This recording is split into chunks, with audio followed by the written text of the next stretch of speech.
Ladies and gentlemen, give me a second to sort of get the, forgive me, things are going to be a little funny and dicey here for a moment. Sorry. There we go. Okay. So yes, I'm car vlogging, securely mounted-ish. Might not be too secure. You might fall a time or two. You might see my my dog Friday sticking her head around back there. I assure you I am observing all safety precautions. And, you know, happy April Fools, everybody. Some of my YouTube friends and some of my YouTube foes and some people on YouTube that, you know, you could care less about have posted April Fool's videos, including my dear friend and horological son, the rancher. YouTube videos about, you know, I bought this or I bought that, you know. And I'm not going to do that this year. I'm not going to try and fool you people with an April Fool's video, and that is because I did it last year and you guys got angry. There was a great deal of horological anger aimed in my general vicinity and my direction at that time. And boy, let me tell you what happened. I got more dislikes than I did likes. I think you can go back and look. It was April 1st last year. I think the name of the video was I sold all my watches, or I sold all my Rolex. And what I said was I sold all my Rolex and I bought a Steinhardt and I was just done. But no, that's not happening this year. I am not attempting to fool you in any way, shape, or form. Now, let me just see, am I missing comments? Can't tell. Guys, I cannot see comments on the live stream right now. I have boogered up my, I think I'm live. I think there's 28 or 30 or 40 of you watching. Okay, but I do have a little topic as I run to the bank and to the ATM today. The small topic of this video is why Rolex and why used. So why do I prefer Rolex and why do I prefer buying used Rolex? Okay. First of all, the watch game, the watch hobby, the sickness, the illness, the OCD problem, you know, that we all have in common with this wristwatch sickness. It's expensive, you know, it's expensive. Now, even if you develop a crazy affinity for relatively inexpensive watches, let's say you just go crazy for G-Shocks, and those range from 50, well, you can spend $1,000 on a G-Shock now, right? But let's say you get into G-Shocks in the $150 to $250 range, and before you know it, you got 10 of them. Well, you know, you've got $2,000 tied up in G-Shocks. If you get into watches that are in the $300, $400, $500 range and you wind up with 10 of them, you got $5,000 in watches. But the problem is that you might have, if you want to get out of it, you want to convert your asset of watches back into money, you're going to take, you know, a major fisting when you attempt to do that. So if you buy the wrong kind of watches, you could turn your $5,000 into $2,000 very easily. Now, part of the watch sickness, as it resides in me, part of the symptoms are a need to fairly regularly change it up, you know, because the hunt for the right watch, the researching of it, the finding it on eBay or Chrono or wherever it is that you shop, you know, the hunt is half the pleasure of the thing, right? And the sitting there enjoying it, the loving of it is sometimes that diminishes. You know, the honeymoon can last a week, a month, a year. If you're lucky, the honeymoon never ends and you can just enjoy that watch forever. But I am a person with commitment issues. I've got commitment problems, guys. So my honeymoon period is usually not a whole lot longer than a month. Now, that doesn't mean that I'm constantly, changing watches on a monthly basis. Far from it. That gets crazy expensive. But there are some strategies that I like to employ for the following reason. I don't know about you, but I have too much money. I have too much money invested in watches. And I would rather not continually add to that pool of dollars. What I would rather do is I think of it like a well.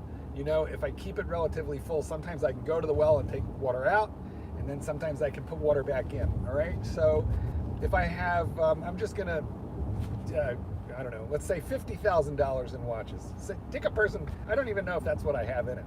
God, I hope not. I really hope not. That part of my syndrome is I don't like doing the math. But let's imagine a person with $50,000 in watches who is constantly changing around watches. Well, $50,000 in watches is not a bad thing to do, provided that you hit a snag, the roof blows off, you want to, retire, whatever it happens to be, that you can take that $50,000 in watches and convert it back to 45 to 55,000 actual United States American dollars, or whatever your currency is. So value retention is a big deal to me. I don't know. One day or another, I'll add it up and see how much money I have in watches. But I'm sure it's too much. Hopefully it's not 50. I don't think so. But I really shocked and surprised myself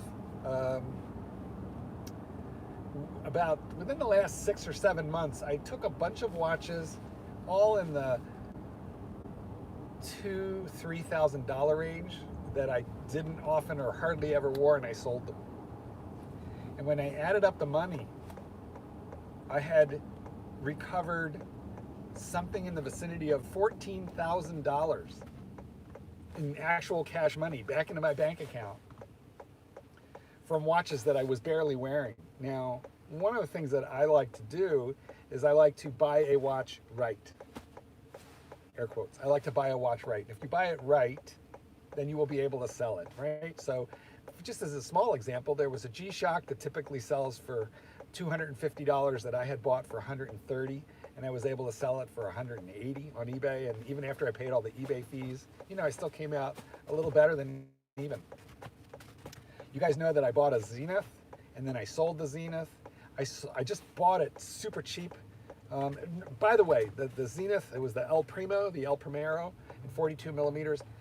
Lovely watch. I mean, that was a lovely watch. The problem is, why did I sell it?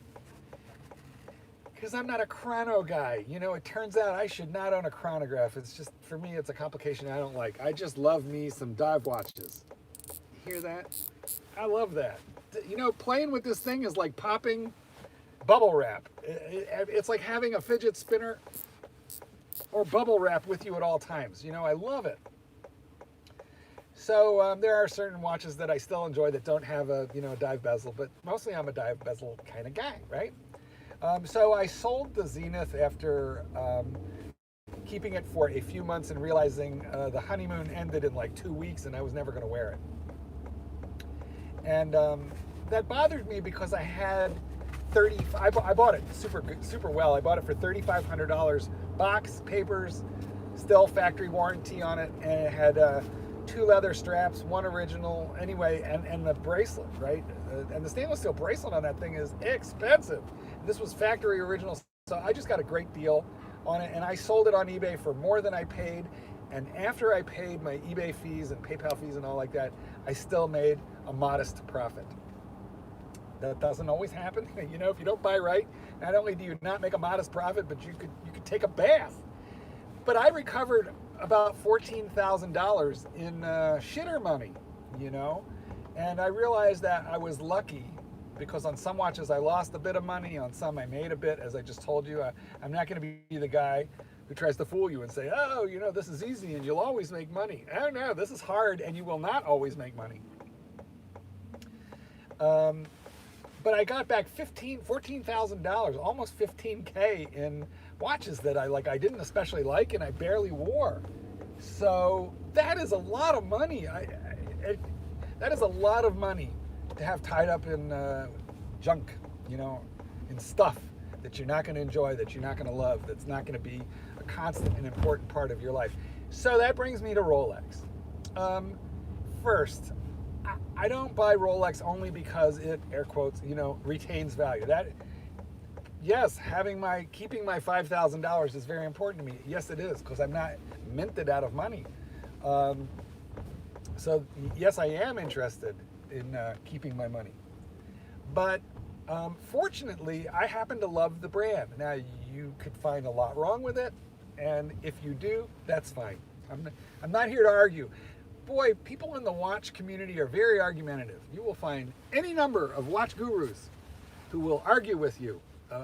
And in the comments, I know what's going to happen in the comments.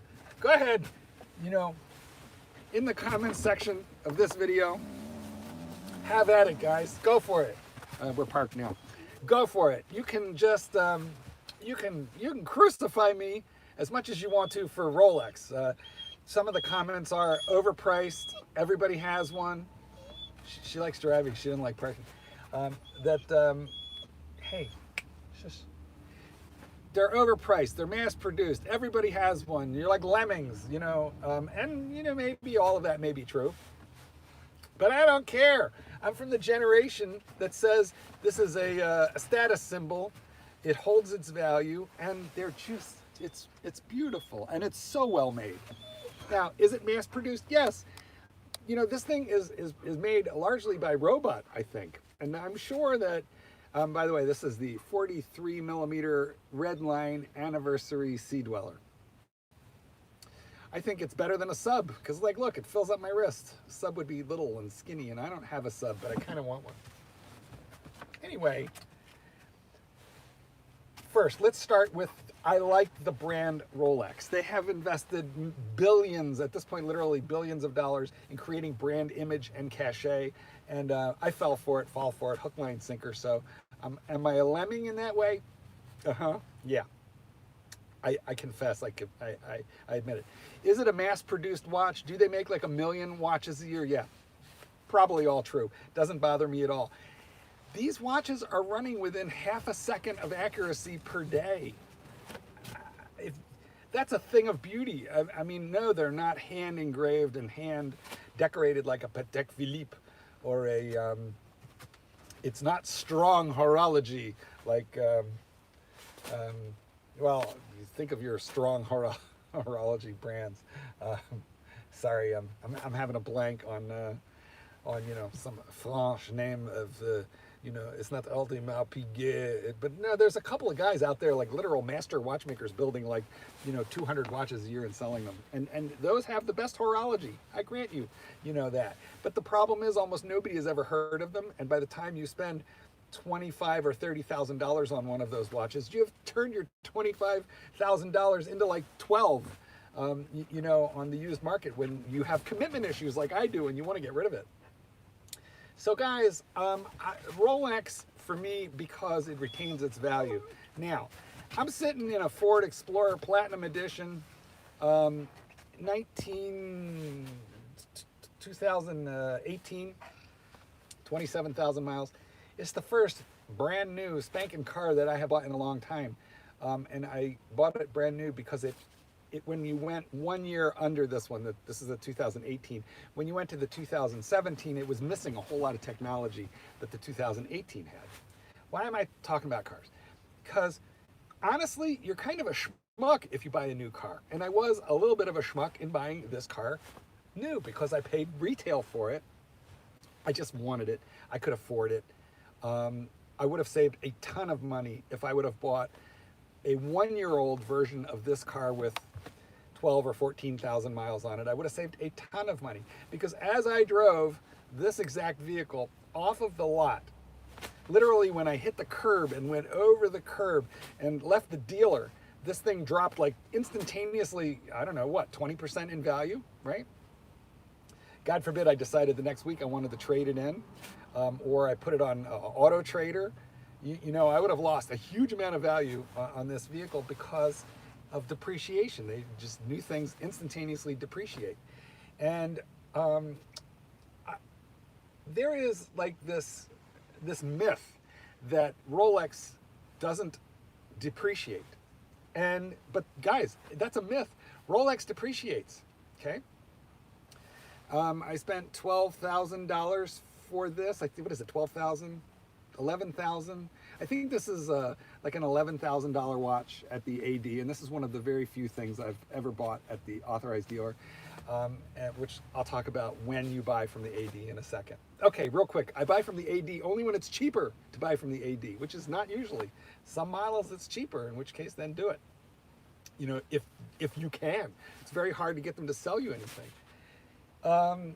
But where was I? Train of thought.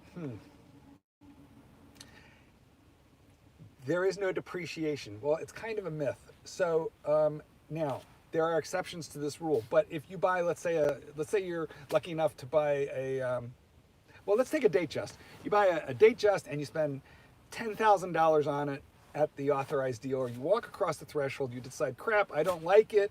Or my wife is going to yell at me, or all of a sudden my mistress is pregnant, the roof blew off, my girlfriend is pregnant, my boyfriend caught me with my girlfriend, whatever it was, but I need to raise some cash, you know, like instantaneously, and so you have to sell your $10,000 Rolex. Well, now you're selling a used Rolex, and you're not selling the hottest model that's impossible to get, and so what you're going to find is that if you sell it to a dealer who specializes in, you know, selling used Rolex, well, they're in it to make money. So they have to buy at wholesale. And, sorry, I'm getting rid of a message there. You bought at retail, but now you have to sell at wholesale because somebody has to make the money, you know, the difference. And the dealer who buys your $10,000 watch is probably going to want to pay you $6,500 to $7,500 if you are lucky, right? Because they can't sell it for 10. Some guy could go in and buy a new one for 10. They got to sell it for like 8, and they want to make $1,500 to $2,000 for their trouble. You probably scratched it up, and they got to get it cleaned up. They got to deal with the customer. They have to take the chance that the customer perpetrates fraud upon them. They have to take the chance that there's something faulty with the watch, and they have to stand behind it. I mean, they take a risk. So when you buy retail, don't think you're going to sell retail. Oh, I've got I pay $11,000 for this watch plus sales tax, call it a $12,000 watch. Now, do you see them on eBay for like 13? Yeah, doesn't mean they're selling for 13. Probably they're selling for more like 12. But you got to pay 10% of that to eBay and then 3% to PayPal. So by the time I sell this for $12,000 on eBay, I will get back, you know, I will net less than what, I'm going to net less than what I paid. If I think to myself, well, hell, I want the money faster. I don't want to mess around with eBay, and I don't want to take the chance of somebody defrauding me as the, you know, because protections on eBay are very, very good if you're buying, and they're crappy if you're selling. So if you're the buyer, you know, and you want to know more about how to buy safely and successfully on eBay, look back on my video, 5 ways to buy a used watch. And I talk about it thoroughly. If you're wanting to sell, is it safe? Not 100%, but you know, I've got my strategies for making it safer, and I made a video about how I sold $10,000 in watches. So you guys can go back and look for those. But the long and the short of it is that you will buy at retail and you will sell at wholesale. So that's if you're purchasing new. On the other hand, if you buy used and someone else is taking the hit. Not all used watches are alike. Box and papers is better than not. Condition is extremely important. Authenticity is extremely important. Not buying a Franken watch, very, very important. But I would really rather purchase most of my watches used, because sooner or later you're going to come across somebody who just says, crap, I got to get out of this. Here's a really good example. There was a point in time, guys, where the now discontinued Batman, which has been replaced by the Batgirl, but there was a point in time where the Batman was not selling used for $12,000, $13,000, $14,000. It was not. It was selling used for about $8,500. You believe that? We should have bought 10 of them each, right? And at the point in time where, and that, by the way, is not that long ago. It's like maybe 3 years, I think. And at that time, and he needed to make the down payment, so he needed to cash out of his watches like really quick fast. He did not have time to like dick around. He had an offer on the table. He just needed fast money.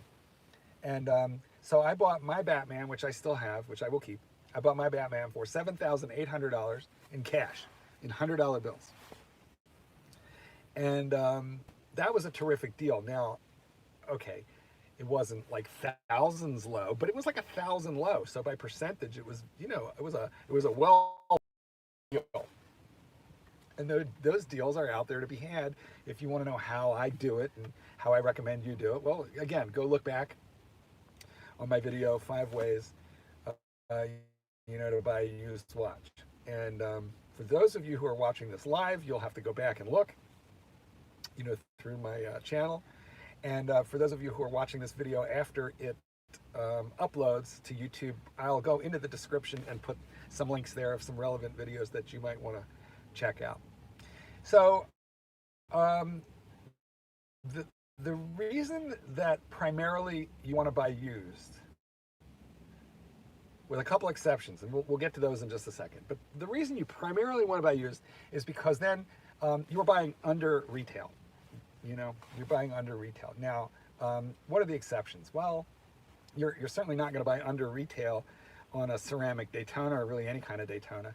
Right now, it's very hard to buy under retail on any kind of GMT whatsoever.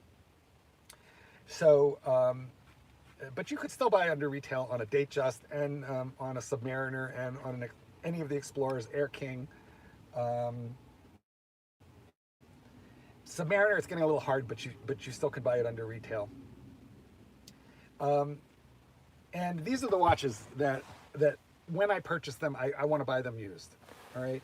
Now, if you are lucky enough, you have to like be a member of the Lucky Sperm Club. You got to be very lucky to be important enough to an authorized dealer for them to want to sell you a Daytona new or a Steel Skydweller new.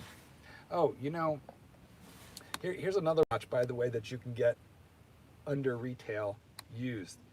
The Skydweller in two-tone Skydweller. I think the two-tone Skydweller, I mean, not everybody's into the Skydweller. It's kind of a big and complicated watch. So it's a bit expensive, so it's not for everybody. But I paid $14 for mine, and those retail for $17 plus tax, you know? So really a two-tone Skydweller at the AD should cost me almost $19,000 with tax, and I got it for $14 out the door. That's huge savings, to the point where I could probably sell it and recuperate anywhere from 93 to 103% of my money. And you know, that's what's important to me. I think I got to start wrapping it up, guys. We've been going for 20 some minutes. I guess Rolex, because it's such a popular watch, that if you need to sell it, you won't have trouble. Now, there are better watches. I hear you. I hear some of you in my head saying, it's not good horology. It's not the best watch. It's just the most popular watch. Suck it if you don't like it. It's a very, very popular brand. It's the one that the largest number of buyers want to purchase, okay? So if you have a Rolex for sale, you have a very large pool of willing buyers. If you have a Breguet for sale, which is technically much better horology in most cases, the pool of buyers who want to buy it, you know, is much narrower. It's very small. So it's a better watch with a much smaller market, and therefore, you know, supply, demand, competition, you're going to have a much harder time recuperating your money. Breguet, by the way, is an incredible deal purchase used. I mean, you can get a $20,000 Breguet for like $8,000 used. The problem is that when you want your $8,000 back, you got to find somebody who thinks like you in order to get it out. It's not that you won't, but not as quickly as if you have, you know, a Rolex.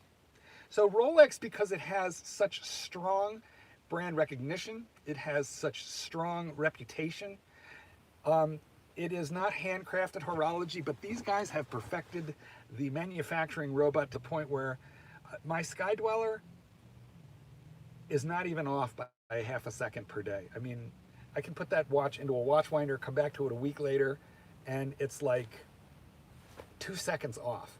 And in case of my Sky Dweller, fortunately, it's 2 seconds off. It's fast, which is a beautiful thing. I just pull the, you got to play with the ring command bezel on a Sky Dweller. I play with it a little bit, get it to the third position, pull the crown, it stops, and then I push it right back in.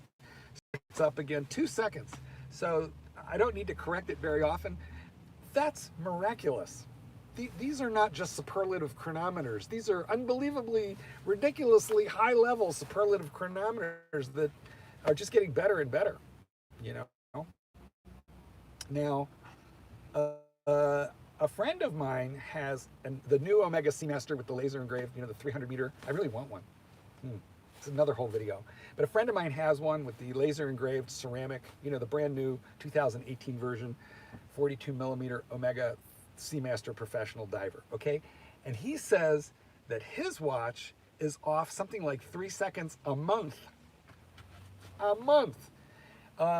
So what these guys are managing to do with like machine-built movements and robots, I swear the old original version of quartz movements were not even as accurate as what some of the mechanical ones are today. This is a miracle of modern manufacturing, modern technology, modern industry, and they are backing it up with Rolex with a tremendous amount of advertising. I did a whole video. They spend $150 million or something like that in a year on advertising. So in the course of 10 years, Rolex is spending well over $1 billion, with a B as in boy, $1 billion in advertising in any 10-year period. So, and they're building phenomenal watches. So guys, I'm going to peace out of here in just like 2 more seconds. For me, it's buy Rolex at the AD when it's cheaper to do it that way. Buy it used when it's cheaper to do it that way. Right? And that was a hard and fast rule for the last several years. The problem, here's the problem. Things are in a state of change with Rolex right now. And it is getting harder and harder and harder to get any kind of a good deal and avoid retail prices and retail premiums on Rolex. Getting very hard to do. People are holding tight to used Rolex right now because they think that right after Basel World, the price is kind of skyrocketing upwards. So people are holding tight and they're not letting the deals go. So if you're in the market for a used Rolex right now, wait. I mean, it's not that you shouldn't troll eBay or your sources. Watch my video. There's 5 ways to do this, more even. But I talked about the ways that I'm most comfortable with. And if you scare up a deal right now, great, take advantage of it. But do not be dismayed and do not be disheartened if you just cannot find a deal right now, because we're in the afterglow of Basel World. They discontinued the black GMT, and now people are worrying that they're going to discontinue the Submariner and that the prices will go up and they should hold. But it's a year from now, right? And in that year, a lot of guys are going to get, pregnant, or they're going to have disasters. They're going to want their money. So relax. I think in about another 2 or 3 months, we're going to start seeing some deals return on the used market of steel sports. Why do they call that GMT the black? As far as I know, the Pontiff was the first one to call it that, and it seems to have spread, and that's because the top of the bezel is black, the bottom of the bezel is black, unlike the Coke, Pepsi, or the Batman. Black on the top of the bezel, black on the bottom of the bezel, and then the dial is also black. So thus the name black. Sometimes called the Espresso, but I've never really heard it, called that legit before. Well, guys, this is Marc Goldberg, and from Marc Vlogs Watches. I hope you have enjoyed our time together. Please like this video. I am working hard to be one of your favorite YouTubers, so do me a favor and please not only like this, but subscribe so that we can do it again. If you are already subscribed, well-fisted, thank you for being with me. Guys, Goldberg, now looking for the ending button so I can peace out of here.